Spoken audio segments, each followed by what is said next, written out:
রামু, রামু। হ্যাঁ বলুন ম্যাডাম। আমার জুতোটা এখনো পালিশ হয়নি কেন?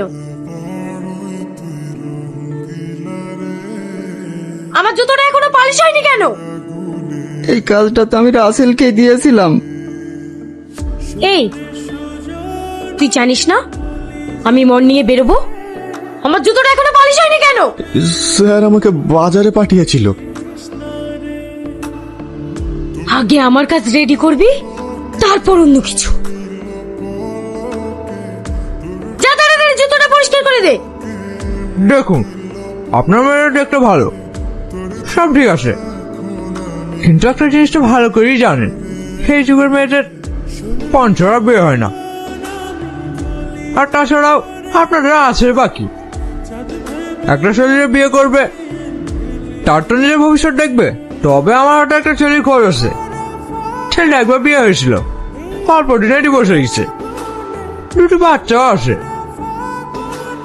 আপনারা যদি রাজি থাকেন তাহলে কথা বলে দেখতে পারেন। কি হলো, দেখবো? না, আপনার খাবার বন্ধুর জন্য ছেলে দেখতে হবে না। আমার বোন এতটা সস্তা না যে আপনি যেখানে বলবেন বিয়ে দিতে হবে। আপনি জানেন এখান থেকে। ঘরে নয় নুন, ছেলে আমার মিঠুন। দেখবো দেখবো তোমাদের বোনটা কোথায় বিয়ে দাও। আপনি জানতো কাঁদো না মা, উপরওয়ালার প্রতি ভরসা রাখো, উনি যা করবে ভালোর জন্যই করবে। আর তাছাড়া আমার বোন তো দেখতে খারাপ না।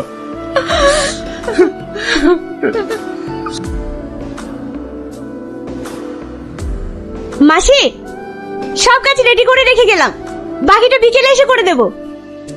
আচ্ছা ঠিক আছে, ওখানে টিফিনে খাবারটা রাখা আছে, খেয়ে যাস। না মাসি, বাড়িতে গিয়ে খাবো। ঠিক আছে, সাবধানে যাস। ঠিক আছে মাসি। কি রে, এখানে ডাকলে কাজে যাবি না? যাব।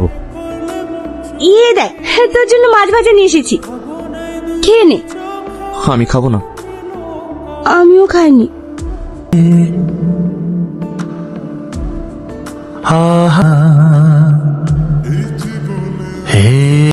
এবার বল, কি হয়েছে? আমি এমন এক হতভাগা ভাই, আজ পর্যন্ত বোনগুলোর বিয়ে দিতেও পারলাম না। না পারলাম বোনগুলোর মুখে হাসি ফোটাতে, না পারলাম ভাইয়ের একটি কর্তব্য পালন করতে। মন খারাপ করিস না, যার যখন সময় হবে ঠিক বিয়ে হয়ে যাবে।